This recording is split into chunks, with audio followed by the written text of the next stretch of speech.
बहू, कुछ खाने को दे दो, सुबह से नाश्ता भी नहीं दिया था। रामजतन बाबू कमरे में आराम कर रही अपनी बहू नेहा से बोले, दिखाई नहीं देता क्या? मेरी तबीयत खराब है, अब जाइए यहाँ से।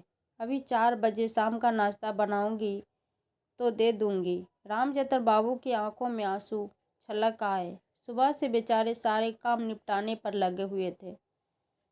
जो बहू ने कहा था सब कर दिया। बहू ने कहा था कि सारा काम खत्म कर दीजिए, दोपहर में भरपेट गर्मा गर्म खाना मिलेगा।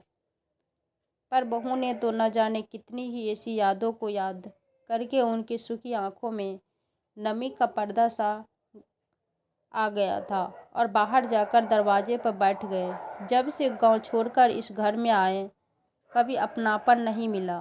कितनी खुशी से गांव से शहर आए थे, यह सोचकर कि बेटा बहू के साथ रहूँगा कहते हुए अपने दोस्तों से विदा ली थी। लेकिन यह दिन देखना होगा, कभी नहीं सोचा था। भूख के मारे उनके प्राण निकलने जा रहे थे, लेकिन क्या खाएं? उनके पास पैसे भी नहीं थे। सोचते सोचते पड़ोस की पिंकी बेटिया के दरवाजे पर जाकर बैठ गए। कुछ देर बाद पिंकी मंदिर से लौटी तो देखते ही बोली, अरे काका, आप इतनी धूप में यहाँ दरवाजे पर क्यों बैठे हैं? लेकिन रामजतन बाबू कुछ नहीं बोले तो पिंकी उनकी आंखों के भीगे हुए कोर को देखकर समझ गई और बोली, काका पानी पियोगे? रामजतन बाबू बोले, नहीं बिटिया, पानी नहीं दो, रोटी खिला दो। कहते हुए उन्होंने अपना सर झुका लिया और उनकी आंखों में आंसू भर आए। पिंकी भागकर रसोई में गई, रोटी दाल सब्जी थाली में डालकर लाई।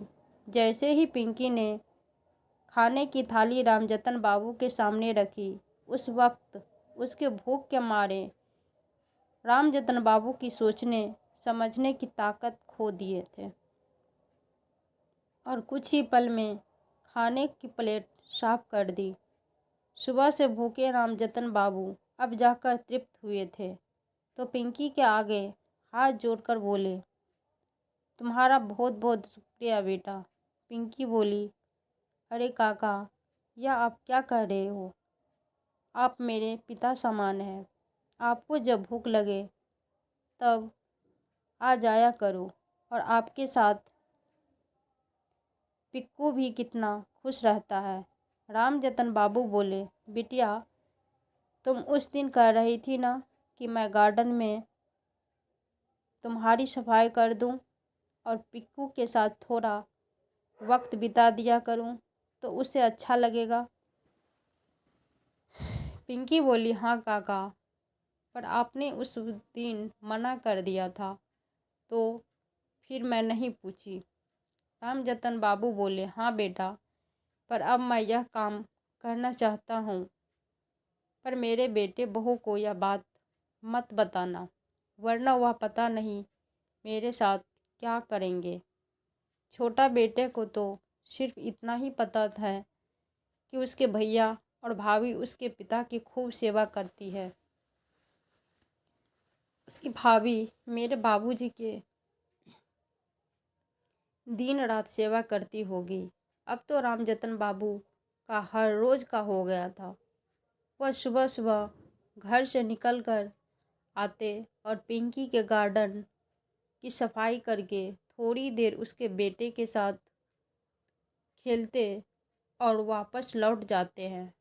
बहू की नज़रों से छिपाते छुपाते आते और रोज़ गार्डन की सफाई करते और पिंकी जो कुछ भी खाने को देती वह खाकर और बचा हुआ अपनी जेब में डालकर अपनी अलमारी में रख लेते और जब भूख लगती चुपचाप बहू से छुपाकर खा लेते थे। एक दिन रामजतन बाबू पिंकी के गार्डन की सफाई करने जा रहे थे कि अचानक उनका छोटा बेटा उनसे मिलने आ पहुंचा। जब उसने रास्ते में पिंकी के गार्डन में पिता को झाड़ू लगाते देखा तो उसके पैरों तले जमीन सरक गई। उसे विश्वास ही नहीं हो रहा था कि उसके पिता एक नौकरों की तरह दूसरों घरों में काम कर रहे हैं। बाबूजी, आप यहाँ? रामजतन बाबू ने जैसे ही नज़र उठाकर देखा तो सामने बेटे को देखकर उनके हाथ से झाड़ू छूटकर जमीन पर गिर पड़ी और उनकी आंखों के कोर गीले हो गए। उसने दौड़कर अपने बाबूजी को गले लगा लिया। बाबूजी, आपकी यह हालत कैसे हो गई? बेटे के मुंह से इतना सुनते ही रामजतन बाबू छोटे बच्चों की तरह फूट फूट कर रोने लगे। बेटा बोला, बाबूजी, जब भी मैं पूछता था तो आप हमेशा यही बोलते थे कि भाभी आपका बहुत ख्याल रखती है, पर मुझे तो ऐसा कुछ नज़र नहीं आ रहा है। सुमित की दोनों बेटियां भी दादा दौरा करके रामजतन बाबू से लिपट गई। रामजतन बाबू ने दोनों बच्चियों को अपने सीने से लगा लिया। सुमित बाबू के साथ भैया भाभी के घर लौटा तो नेहा हॉल में बैठकर आराम से टीवी देखते हुए पिज्ज़ा खा रही थी। सुमित को सामने देखकर शक पकाते हुए बोली, अरे देवर जी, आप कब आए? अचानक बिन बताए कैसे आ गए? सुमित बोला, क्यों भाभी, क्या मैं अपने घर अपने बाबूजी से मिलने नहीं आ सकता? और क्या बात है भाभी, वहाँ बाबूजी को 2 रोटी के लिए लोगों के घरों की सफाई कर रहे हैं और आप यहाँ आराम से बैठकर इस महंगे पैसों का मज़ा ले रही है। और भैया कहाँ है? क्या उनके ज़मीर मर चुका है क्या? उन्हें अपने पिता का दर्द दिखाई नहीं देता? देवर जी, मेरे घर आकर बड़े बड़े भाषण देने के लिए ज़रूरत नहीं है।